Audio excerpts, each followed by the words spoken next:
What's up?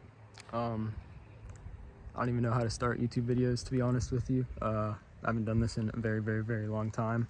So this is, as you obviously know by the title, the GKtech angle kit, like the entry-level drift parts install. This is like a month after I've installed everything. Yeah, I basically just never recorded an outro for the video, and also my editing software that I've been using for the last, I don't know, year, 2 years is so fucking ass, dude. It's dog shit. It's unusable. I'll just get into an overview before and after. I'll probably film an outro in this exact spot as well, but this is the intro first. So, here's the car. So this is how much angle you get. Can't really see on, there we go. It's give or take around 60 degrees. In here you can see the new control arms. You can see, if you can see, I don't know, it's quite difficult to show, the GKtech, there you go, GKtech bracket, and you really can't see, but the GKtech inner tie rods. Here's the wheel setup.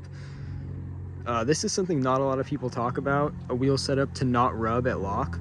So obviously stock control arms make it a lot harder to not rub at full lock, but this is a 17x8 plus 30, but then I was gonna say, if you can see but you can't see, oh there you go, 30 mil spacer. So this wheel size works. These tires, however, though, are just what came on these wheels when I bought them. 235/45, humongous, gigantic tires. They rub. Okay, they rub pretty bad. It's actively rubbing actually as we speak to get to full lock. I have a new set of tires to put on the Regamasters, because those tires are also huge. It rubbed way worse with the 245/40s on that, but yeah, 215/40, 215/45 on a 17 with 17x8 plus 17x8 plus 0 will be perfect, no rubbing. And I think that's about it. It doesn't look like I've done anything yet, right? However, I did get new lower control arms just because all the bushings are a little tired, but mostly because it costs like $20 more than just replacing ball joints. So also GKtech angle kit, the V3 bolt-on, and the extended inner tie rods, all of that goes into this. So I've already done this side, like before I started this video, mostly because just for alignment purposes, I'm doing one side, aligning it to the other side, and then starting on that side, so the video will be on that side. But I already finished this, so I'll show you real quick. Climb under here. You got the new control arm. Gotta go prone real quick. Ow. Okay, so right here you can see the GKtech V3 bolt-on kit, and then right here is the extended inner tie rod. So yeah, this side's done already. Also, quick plug, you can't, oh, here you go, VTech. This is the greatest impact gun that's ever touched the face of the planet. It's $100 on Amazon. Comes with battery, charger, the impact, a bunch of sockets. This is my favorite tool that exists in the world, specifically the VTech one, because VTech go burr.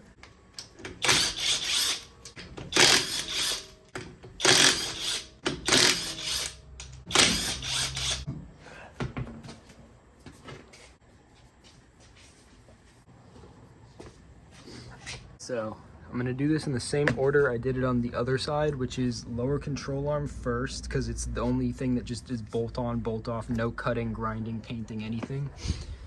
So I'll start with the control arm. Y'all don't need like a tutorial on this. There's a million videos.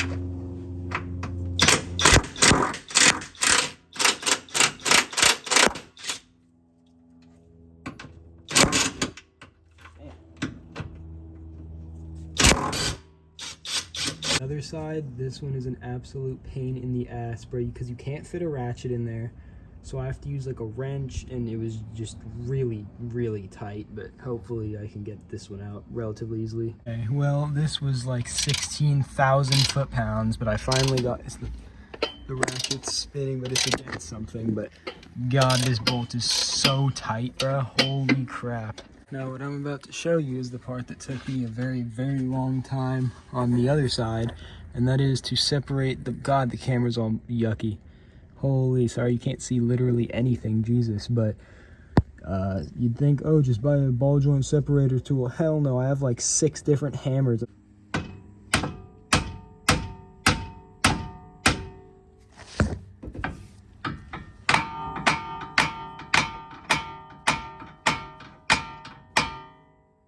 I have this thing. It's a it was an extension.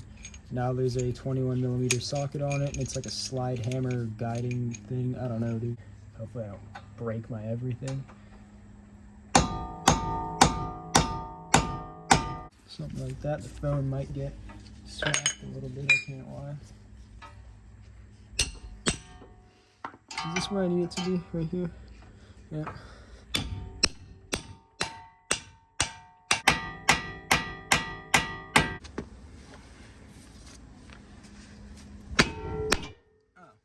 There we go.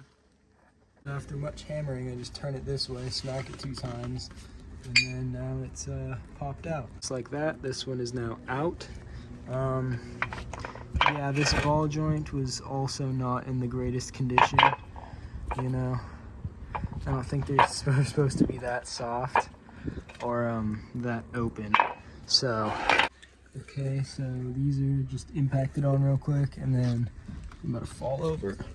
I got that one also just hand tight, and then the ball joint, I'm not actually worried about tightening this one because this nut has to come back off. It's only here to hold everything in place while I torque it, because this is where the angle kit mounts. So that's coming off, that's just finger tight, but I'm gonna torque these two, and then we can start on the actual drifting parts. You can either start with taking out the inner tie rod or start with the angle kit clearancing stuff. So damn near step 1 is get the inner tie rod out of here, then take off the rotor, cut the dust shield, grind down this right here, this little nub, and then cut the inner tie rod, and then just basically put everything together. There we go. Now just zip this off. There we go. And I thought this came out. There we go. Okay, so I got the nut off with just using this in a 19, and then this I don't even need pliers for, I just use my fingers honestly, but these boots are so old. The last one took me like 30 minutes to get off. I ended up prying a screwdriver under here, trying not to rip it. And then, I don't know if you'll be able to see it, but these metal clips, I don't even know where I'm pointing the camera, these metal clips that hold the inside on are such a stupid design. It's not like a metal zip tie or like anything like that. It's like this weird pressure pinch clip. I kind of fucked the other one, but hopefully I can get that off. I'm not about to film under there though. Alright, so I got the inner one off. That wasn't bad. This outer one, yeah, that's gonna need some frying. It like hardly even it barely spins on the inner. So I might just like, I don't know, PB blaster, screwdriver, fucking angle grinder. And y'all should have seen me take that shit off. It was really stuck right around that fat part. And then it just popped off. And I just ate shit on the back wheel of the FZ10. But that hurt a little bit, but at least I got it off. These things, like they're supposed to be rubber. This is quite plastic. At least this clip is in much better condition than the other one. You can see what I mean, like you're supposed to like squeeze the ends to tighten it and just lift up on the middle to loosen it, but they break easy. I don't know. Time to get the inner out. Alright, well, after almost being trapped in the Pinar explosion chamber by this thing, got this out. That was very scary because it was pulling down. I was using this breaker bar thing on that because it was really tight. I was pulling down, and then all of a sudden it slipped and my body flew up, and it almost did a Pinar exploding thing, but we're good. Almost. There we go. Pretty floppy, you know, they're not supposed to do that. So preparing to cut these down because the GKtech extended inners, there's 2 sizes of them. There's the super mega long ones, like the extra shaboing boing, and then there's the slightly longer than stock. Okay, so including, they're like the Megans with the inner 5mm rack spacer, right? So line that up there, and then this is where I'm marking it to cut. Where's my measurement? So 6 5/8. So I measured from basically the start of the threads. 6 5/8 is where I'm cutting mine. That might be a good reference for you guys too. I don't know. Also, make sure you keep the nut on here so that you can, you know, wind it off to make the threads nice. Because if you just cut it flat, then the nut just probably won't go on, or unless you like re-thread it. So I make sure to keep the nut on here so I can kind of re-thread it as I'm taking it off. I'm about to we'll take off the rotor and caliper first. Then, it's a little hard to see, you're gonna grind this completely flat. I use a flapper disc. Just grind that completely flat because the angle kit needs to sit here. And then the dust shield, you're also gonna wanna trim it about like here to like here. You don't have to go very deep. On the other side, I went like all the way in. There was like this thick of metal holding the two pieces together. You don't need to do that much, just like a very light notching, probably into like that much on the dust shield. So I'll probably start with the dust shield, then do this, then cut the inner, then put everything together. So I marked roughly, it's pretty dusty, but marked where I need to cut this. On the last one, you could see that this is the piece I cut off the last one, right? So if you line this up, you could see that I didn't leave a lot of room on the other one. This one I'm gonna leave like, what is that, like a three-quarter inch so that it's not super flimsy. So I'll cut this.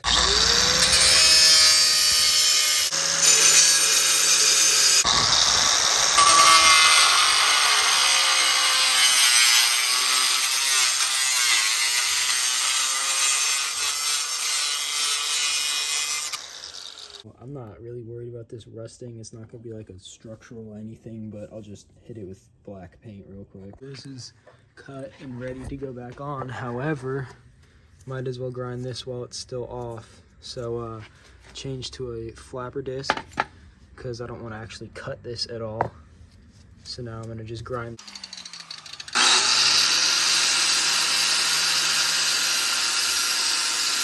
Alright, so you basically want to grind this till it looks like that, completely flat.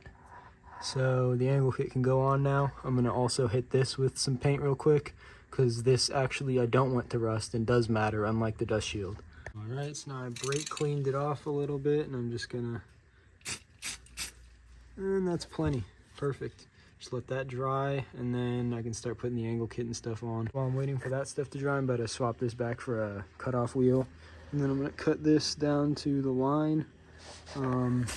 Those tie rods low-key eat discs though. This was brand new and all I did was cut the tie rod, and then now it's pretty chunky.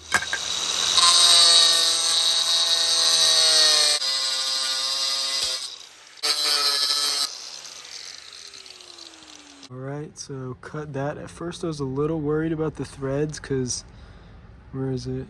Like right there, that looks kind of like, you know, like it wouldn't thread on, but if you look really close, which it's not focusing, it's actually fine and it should have no issue threading because the nut threads on and off smoothly. So now I can red Loctite this and then put it into the car.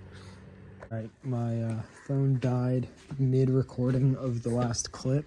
I don't remember what I was saying. I lied, I do remember what I was saying. I got that torqued into there, because the only wrench I have that fits over it is this one. I could use like, you know, that one or like a regular like crescent wrench for the OEM ones, but these ones, the GKtech, the thing is like thicker. I don't know why. So I've never even seen one of these before in my life. This is almost baffling to me, but I borrowed this from my friend who has a bunch of strange and unusual tools like this. So I got that tight in there. Alright, so currently I have the boot on, both clamps on, the tie rod thing on, then put the angle kit on, which, by the way, I got the little rubber boot on. And I also made sure the Ackerman chip was in the 0 Ackerman setting, so it's more parallel steer, more drift car things. So I know I said I would do the brakes first, then put the angle kit on. However, I was a little worried of the clearance with this piece right here. So I just quickly bolted the angle kit on there. It clears, no problem. The hole lines up beautifully. That's already on there. I just have that castle nut just so to hold everything in place. Now rotor, caliper, then torque all this stuff, including red thread lock on all of them. So that's on. I'm gonna red Loctite the absolute shit out of this bolt, and most importantly, where is it? That bolt. Because, dude, I'll give a whole explanation as to why after I put the brakes back together. Alright, so I got this together. I need to torque down the caliper bolt things before I look up the torque spec. I'm pretty sure it's 59, but before I look up the torque spec for that, I'll explain why I'm red Loctiting absolutely everything. So I have a history of this nut. So it has, from the factory, it's a nut, and then there's a safety pin that goes through the ball joint. Now, the amount, I think 4 times total, 2 times per side, the nut has completely loosened up and has been held on only by the safety pin, which saved my life and the car on 4 occasions. So why that happens, I don't know. I torque it to spec or above every time. The last 2 times I used blue Loctite and it was much better. Like, I drenched it in blue Loctite and that solved the issue. But the GKtech kit does not utilize any type of safety pin at all, because this added thickness of the bracket blocks the safety hole. So pretty much red Loctite is the only thing preventing your ball joint from falling out of the car. So yeah, basically that's why I'm gonna just red Loctite the absolute shit out of everything and torque it to like a few foot-pounds above spec, because I cannot risk it coming loose while street driving. I took yet another break. I got some many shit in my eye, and also I had dinner. So while about to install this side, I went over to the box to get, you know, this thing, and I was like, wait a minute. I remember in the video, in the GKtech video, they specifically say, do not forget to install this washer at the top of the knuckle where the ball joint goes, or you'll have a very bad day. I almost had a very bad day. So I'm gonna install this correctly on this side, and then I'll install this washer on that tomorrow, when I also align this, because for today I just want to get this together and then align this tomorrow and put the nut on, or put the washer back on that side tomorrow. So this is the stud and nut for the, essentially where the tie rod end link goes. There's no more tie rod end link. The angle kit is the new tie rod end link. This is for the ball joint, so these are for the ball joint, and then this is for the tie rod. So I'll put these on, then all I'll have to do is wind this into there, and then that's good enough for today, and red Loctite everything. Okay, so I did the exact same thing on the other side, because I don't know, maybe I'm just like autistic and have like trouble with my brain functioning properly, but you have to think of it going the other way. You can't think of it like you're looking this way, because the amount of times that I turned this to the right from here, being like, holy shit, this is impossible to get threaded into here. Oh, maybe I messed up the threads. Oh, maybe it's cross-threading. Oh no, I'm dumb as shit. You turn this to the left when you're facing it, because if you look at it like a bolt threading down, then it's flipped. So I'm like, why is this so difficult? Why can I not get this threaded in here? Turn it the other way, half a thread immediately engages and goes in smoothly. So now I just have to wind this counterclockwise like that many times, and then after that, so I already torqued and Loctited this, torqued and Loctited wherever the ball joint. Now I just need to get this on so that I can do the heavy ass torque spec on this with red Loctite, and then this side's done, just needs to be aligned. And then I realized I'll have to take off basically the entire angle kit on the other side to add the washer that goes under where that nut is, basically like under that nut, and then under the bracket is where the washer goes. So I'm pretty much gonna have to take off the whole angle kit on the other side. I'm not looking forward to doing the tie rod portion, but yeah, that's gonna be about it for today. It's probably all I'm gonna show, and I'll finish the video off tomorrow. All right, so now this is the outro. It's 2 seconds after I recorded the intro, so yeah, thank you for watching. Hopefully you enjoyed, and also I genuinely want to start locking in on more YouTube videos. As you know, probably, if you do know my channel, I never make videos like at all, and also I kind of suck at install videos. It's way harder to try and install something for the first time and like learn what to do as you're as you're doing it, and record at the same time. Worry about recording is a lot more work than just doing it. So but yeah, I genuinely want to start locking in and make more YouTube videos, more consistently at least, just like little things here and there, because one of the biggest things that's been preventing me from wanting to make videos is my stupid ass editing software. The last video, the one where I taught my girlfriend how to drive this car, I made that in iMovie on my phone because I was just so done with the editing software that I was using. So thanks for watching, and you know, like, subscribe, all that if you feel like it. See you guys in the next one, hopefully soon. Probably do a car check.